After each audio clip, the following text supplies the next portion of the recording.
Mon fiancé m'a quittée parce que son meilleur ami a simulé une maladie incurable. Sa mère m'a regardé droit dans les yeux et m'a dit « Certains hommes sont trop bons pour être fidèles, comme si j'étais le problème. » Alors, j'ai posé mon badge sur le bureau de son père, j'ai pris mon carnet de croquis et je suis partie sans un mot. 8 mois plus tard, on m'a retrouvée à Lisbonne, dans la cour d'un palais du XVIe siècle, sur le point d'épouser le frère aîné de la femme, un homme qui, depuis notre rencontre, n'avait cessé de me répéter que j'étais la personne la plus extraordinaire qu'il ait jamais connue. Je vais vous raconter comment nous en sommes arrivés là. Je m'appelle Mia Callaway, et pendant 6 ans, j'ai été la meilleure décoratrice d'intérieur que Hartwell Studio ait jamais employée. Je ne le disais pas par arrogance. Je le disais parce que Gérald Hartwell lui-même l'avait écrit dans une newsletter de l'entreprise 2 ans avant que tout ne s'effondre. J'avais intégré l'agence directement après mes études, à 26 ans, avec un portfolio rempli de projets étudiants et l'audace d'envoyer un mail à l'associé principal un mardi après-midi. Gérald m'avait répondu dès le jeudi. Ma lettre, m'a-t-il confié plus tard, lui rappelait la façon dont il avait écrit à son premier mentor 30 ans auparavant, avec avidité, précision et ignorance de mon ignorance passée. J'ai gravi les échelons, passant de jeune collaboratrice à conceptrice principale en 4 ans, un exploit inédit dans l'agence. Ma signature, des espaces épurés et aérés, des pièces qui invitaient à la contemplation sans même s'en rendre compte. Le hall d'un hôtel que j'ai repensé à Charleston a fait l'objet d'un article dans Architectural Digest. Une résidence privée que j'ai réalisée à Nashville a remporté un prix régional que Gérald a exposé dans une vitrine près de la réception, comme s'il s'agissait de sa propre œuvre. Mon fiancé gravitait autour de ma vie professionnelle depuis 2 ans avant que notre relation ne se concrétise. Fils du propriétaire, il était officiellement mon supérieur, même si, dans les faits, il gérait les relations clients tandis que je me consacrais à la conception proprement dite. Il avait ce charme-là, comme seuls les hommes à qui on n'a jamais dit non. Un sourire facile, un esprit vif et cette habitude de se pencher vers moi quand il parlait, comme si chaque conversation était un secret. La première fois qu'il m'a invité à dîner, j'ai refusé. La deuxième fois, j'ai encore refusé. La troisième fois, il m'a apporté du café à ma table à dessein à 7 heures du matin, sans que je le lui demande, et il y avait quelque chose dans ce geste qui semblait sincère, pas calculé. Alors j'ai dit oui. Nous sommes sortis ensemble pendant 2 ans avant sa demande en mariage. La bague était simple, un saphir flanqué de 2 petits diamants, et il me l'a offerte au beau milieu de mon atelier, tard un vendredi soir, après le départ de tout le monde. Il m'a dit avoir choisi ce moment précis parce qu'il voulait que je la reçoive là où je me sentais le plus moi-même. Je me suis dit que c'était la chose la plus perspicace qu'on m'ait jamais dite. Sa mère, Diane, m'avait accueilli avec la chaleur particulière d'une femme qui m'avait déjà approuvé. Elle organisait des dîners où elle s'intéressait sincèrement à mon travail et se souvenait des détails d'une conversation à l'autre. Son père était plus discret dans ses marques d'affection, mais non moins constant. Gérald avait cette façon de me confier les projets les plus prestigieux du cabinet, une façon qui témoignait d'une confiance plus éloquente que n'importe quel compliment. Je croyais avoir bâti quelque chose de solide, une carrière qui était la mienne, un avenir qui était le nôtre, une famille qui m'avait autant choisi que je l'avais choisi. Puis sa meilleure amie est revenue. Elle s'appelait Claire et avait fait ses études à Duke avec mon fiancé. Ils étaient brièvement sortis ensemble en première année, s'étaient séparés sans drame et étaient restés proches, comme le font souvent les gens qui s'apprécient sincèrement une fois la pression amoureuse retombée. Elle vivait à Seattle et travaillait dans la recherche pharmaceutique. Mon fiancé parlait d'elle comme on parle de ses vieux amis dont le souvenir s'estompe, avec une affection diffuse, sans plus. Je l'avais rencontrée une fois, lors d'une fête de fin d'année de son entreprise, où elle était venue passer le week-end. Elle était tout à fait agréable, tout à fait banale. Je l'avais complètement oubliée en une semaine. L'appel est arrivé un mercredi soir de novembre. Mon fiancé est sorti sur le balcon pour répondre, ce qui était inhabituel. Quand il est rentré, son visage avait changé d'une façon indescriptible, mais que j'ai immédiatement ressenti. « Elle est malade », a-t-il dit. « Ils ont trouvé quelque chose. Ça ne sent pas bon. » J'ai posé les bonnes questions. J'ai manifesté l'inquiétude comme il se devait. Je lui ai dit de la contacter. Bien sûr, c'est ce qu'on fait pour les gens qu'on aime. Pendant les 3 semaines qui ont suivi, je l'ai vu s'éloigner peu à peu de notre vie commune pour se consacrer à une vie parallèle faite d'appels téléphoniques, de colis et de week-ends, soi-disant pour la rassurer. Elle avait besoin de visages familiers. Il disait qu'elle avait peur, qu'elle ne voulait pas qu'on la traite différemment et qu'il était l'un des rares à la faire se sentir normale. Je l'ai cru, car je n'avais jamais eu de raison d'en douter. Le matin où j'ai découvert la vérité, j'étais dans le bureau de Gérald, en train de revoir les croquis préliminaires d'un projet d'hôtel à Savannah. Le téléphone de Gérald a sonné et il est sorti dans le couloir pour répondre, me laissant seul avec mes dessins. À son retour, son expression était étrange, fermée comme on l'associe à des nouvelles difficiles concernant un client et non à des affaires personnelles. Il m'a dit qu'il devait me parler de quelque chose que mon fiancé lui avait confié, non pas demandé, mais raconté. S'en est suivie une conversation que j'ai repensée maintes fois depuis, même si je la comprends mieux aujourd'hui qu'à l'époque. Gérald, il faut le reconnaître, a été direct. Mon fiancé était allé voir son père la veille au soir et lui avait avoué que ses sentiments pour Claire étaient revenus pendant sa maladie, qu'il pensait que ses sentiments n'avaient jamais vraiment disparu et qu'il voulait rompre nos fiançailles pour être avec elle. Gérald lui avait dit que c'était une erreur catastrophique. Mon fiancé avait dit qu'il comprenait, mais qu'il ne pouvait plus faire semblant. J'ai écouté tout cela très calmement. J'ai posé une seule question. Est-elle vraiment malade? Gérald est resté silencieux un long moment. Il a dit qu'il ne savait pas. Il a ajouté qu'il avait posé la même question à son fils et qu'il n'avait pas obtenu de réponse claire. J'ai appris la nouvelle par une connaissance commune 3 jours plus tard. L'oncologue de Claire n'avait rien noté dans son dossier, car il n'y avait rien à noter. Le diagnostic terminal qui avait conduit mon fiancé à Seattle à 4 reprises en 6 semaines n'apparaissait dans aucun dossier médical, puisqu'il n'avait jamais été posé.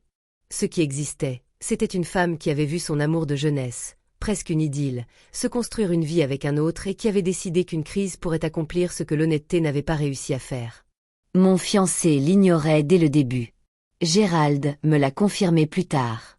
Mais dans les 2 premières semaines, il l'avait confrontée et elle avait pleuré, lui avouant avoir paniqué. Qu'elle en avait trop dit et qu'elle ne savait pas comment se rétracter. Que le revoir lui avait fait réaliser qu'elle l'aimait encore. Et lui, dans le secret de son cœur, avait choisi de laisser le mensonge s'installer, car ce mensonge lui avait permis de désirer ce qu'il avait toujours désiré. Le jour où je suis retournée au bureau après avoir appris cela, je me suis d'abord arrêtée à mon atelier. J'ai pris mon carnet de croquis personnels sur ma table à dessin, ce vieux carnet en cuir que je trimballais depuis mes études supérieures, rempli d'idées qui n'appartiennent à aucun projet ni à aucun client. Je n'ai rien pris d'autre. Puis je suis allée au bureau de Gérald, j'ai posé mon badge et la clé de mon studio sur le coin de son bureau, et je suis partie sans dire un mot. Il a appelé mon nom une fois, juste avant que j'atteigne la porte. Je ne me suis pas retournée.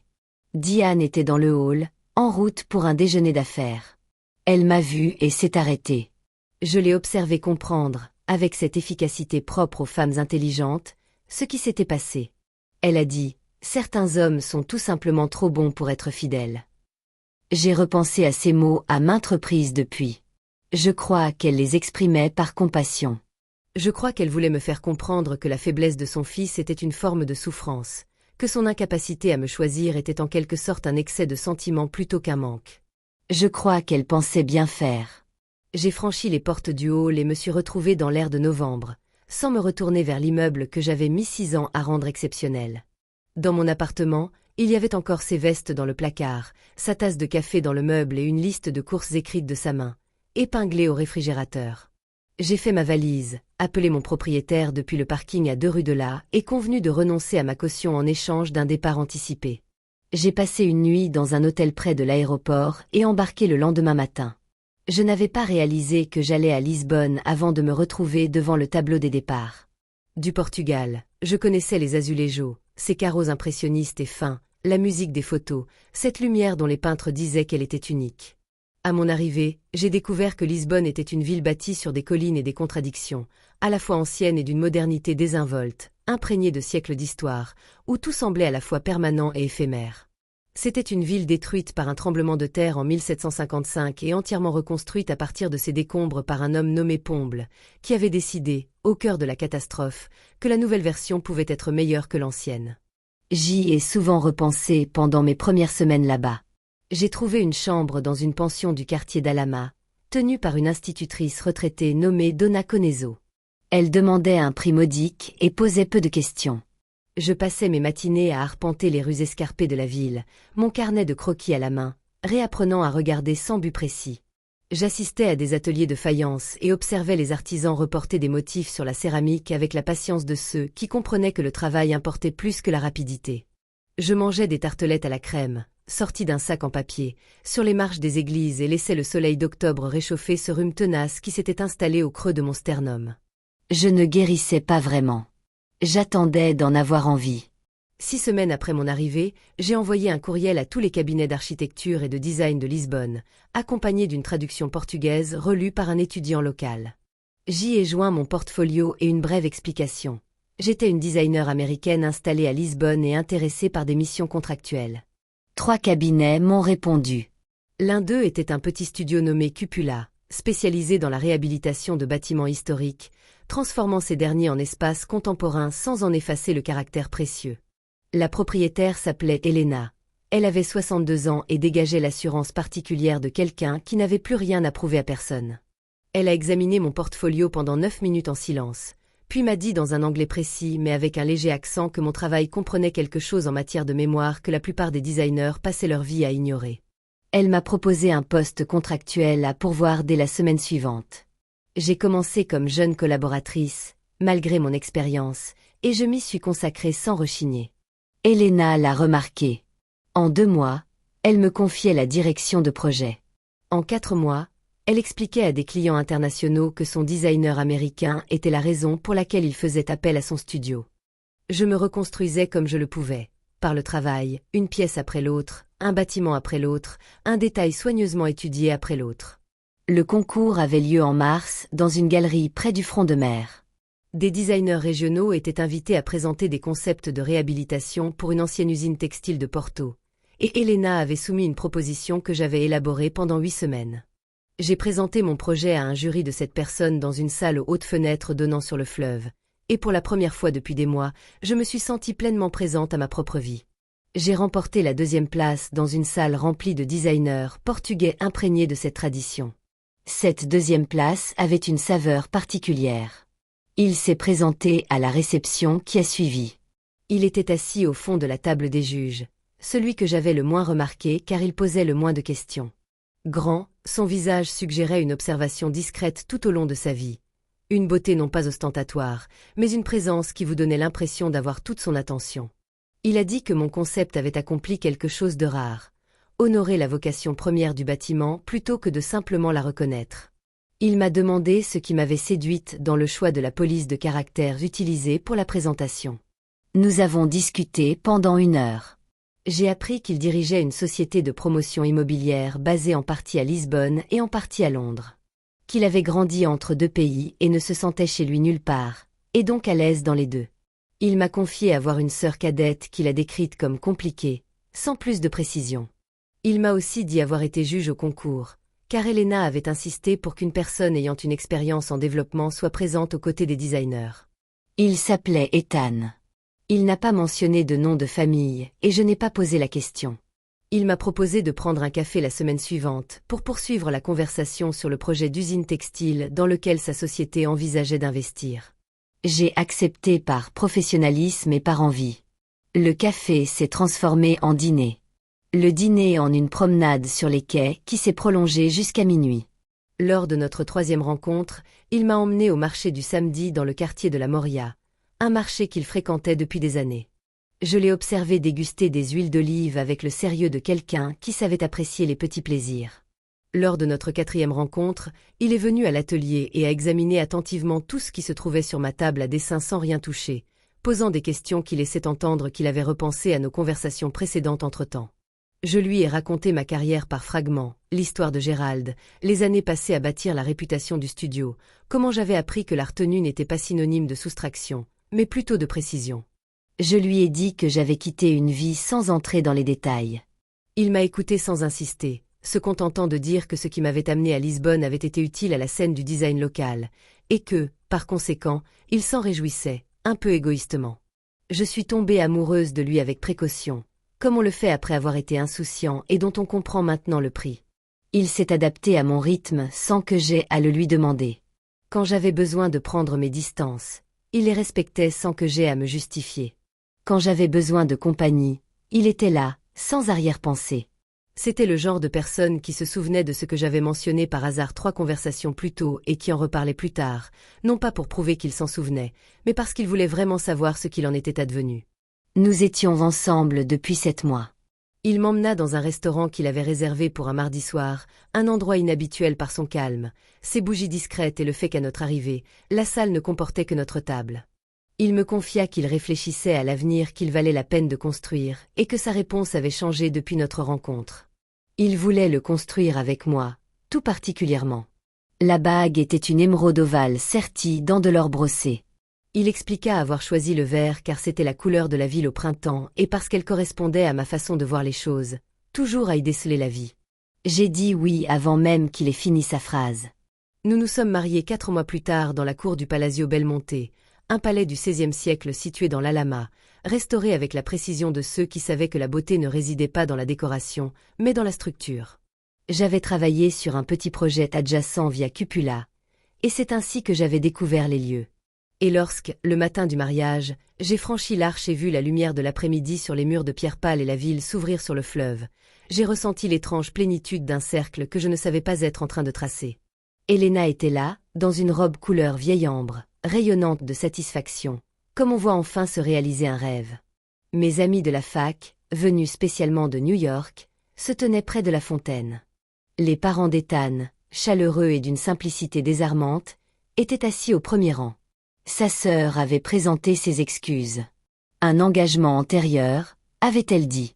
Ethan l'avait accepté sans la moindre surprise, me disant simplement que nous nous rencontrerions plus tôt et qu'il espérait que nous nous entendrions bien. Je n'y avais pas trop prêté attention. La cérémonie dura 40 minutes, ponctuée de vœux prononcés dans une cour qui en avait entendu des siècles. Quand Ethan prit mes mains, son expression était la même que lorsqu'il contemplait la ville depuis un point élevé, ouverte, sans défense et d'une assurance tranquille. Les invités applaudirent lorsque l'officiant nous déclara mariés, et j'entendis le rire d'Elena, un rire cristallin.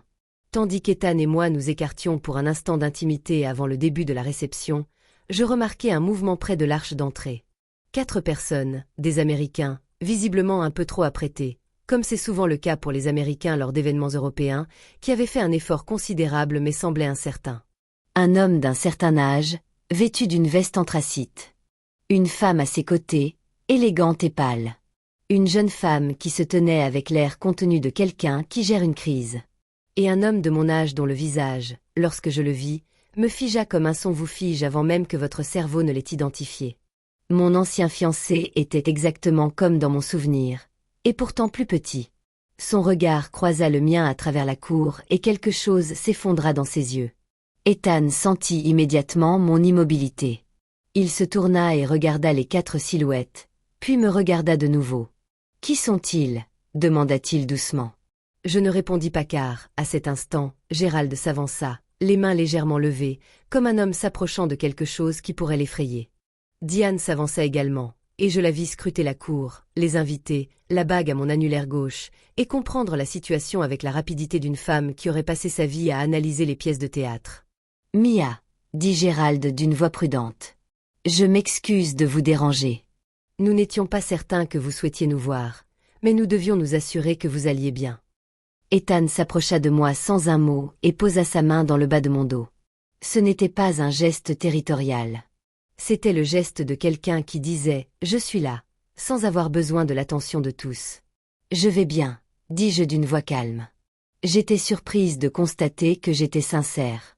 Mia, moi, mon ancienne fiancée, fit un pas en avant et m'arrêtai lorsqu'Ethan le regarda.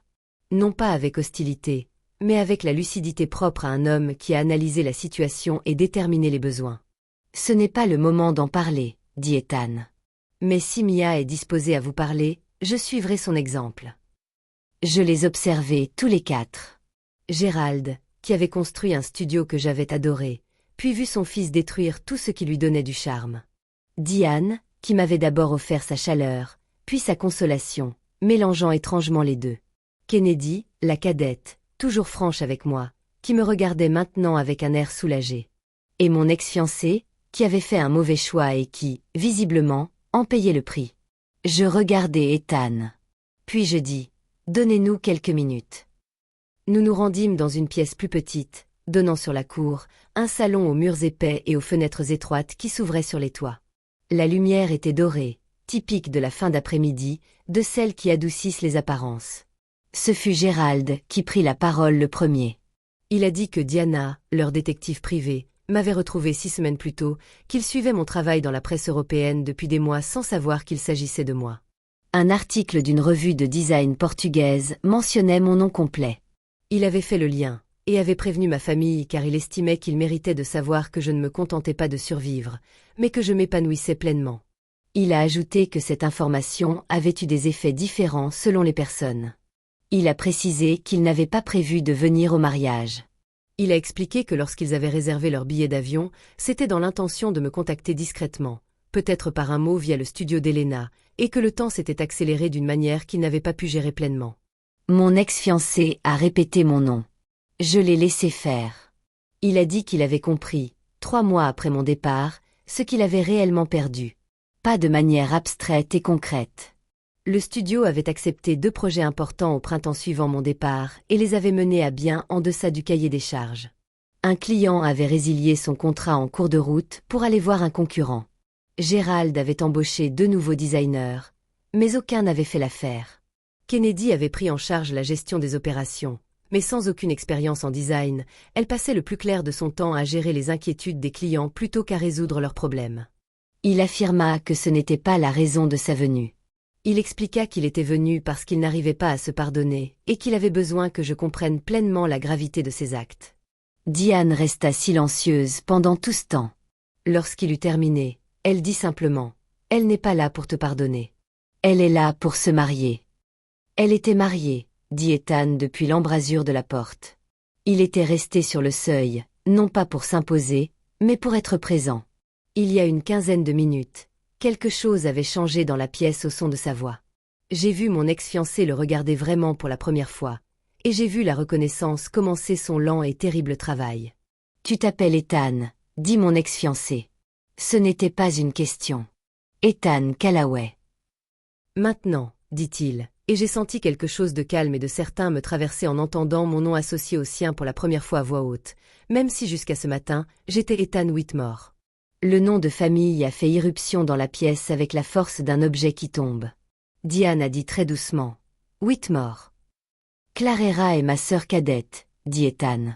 Il regardait mon ex-fiancé avec une expression que j'avais reconnue lors de nos premières conversations. La stabilité particulière de quelqu'un qui a déjà mûrement réfléchi et qui est parvenu à sa conclusion avant même que la conversation ne commence. J'ai commencé. Je sais ce qu'elle a fait. Je le sais depuis un certain temps. Je veux que tu comprennes que ce qu'elle a fait à Mia n'est pas quelque chose. Je peux trouver une excuse ou une explication. Je le lui ai dit. Mon ex-fiancé s'est assis. Il a posé les mains sur ses genoux et a fixé le sol, comme on le fait quand tout son équilibre vient de s'effondrer et qu'on a besoin d'un instant pour le retrouver. Kennedy a traversé la pièce et s'est assise à côté de son frère. Sans dire un mot, simplement présente. C'était le geste le plus bienveillant que j'ai vu depuis longtemps. Gérald m'a longuement regardé. Il a dit « Elle est heureuse. » Diane, vraiment heureuse. Diane répondit « Je le vois bien. » Ethan s'approcha et se plaça à mes côtés. Je me penchai légèrement contre son épaule, chose que je ne faisais jamais en public, mais l'atmosphère pesante de la pièce l'exigeait. « Je dois retourner à ma réception, » dis-je. Je le dis sans colère. Il ne me restait plus de colère à exprimer. Je ressentais plutôt un sentiment d'accomplissement, non pas l'achèvement artificiel d'un conflit résolu, mais l'achèvement naturel d'une histoire qui, par une série de hasards imprévus, avait trouvé sa véritable forme. Je jetai un dernier regard à mon ancien fiancé. Il me regardait comme on regarde un être cher disparu et qu'on ne mérite plus de pleurer. Je ne ressentis rien d'autre qu'une compassion légère et passagère, celle qu'on éprouve pour un inconnu un jour difficile. J'espère que tu trouveras quelque chose qui mérite d'être dit honnêtement, dis-je. C'est ce que je pense vraiment. Puis je pris la main d'Ethan et nous franchissâmes l'étroite porte pour rejoindre la lumière dorée de la cour où nos invités nous attendaient. Notre vie avait déjà repris son cours, discrètement. Les Harrington restèrent. Une petite partie de la réception. Gérald serra la main d'Ethan avec la gravité d'un homme qui comprenait que ce geste dépassait la simple courtoisie.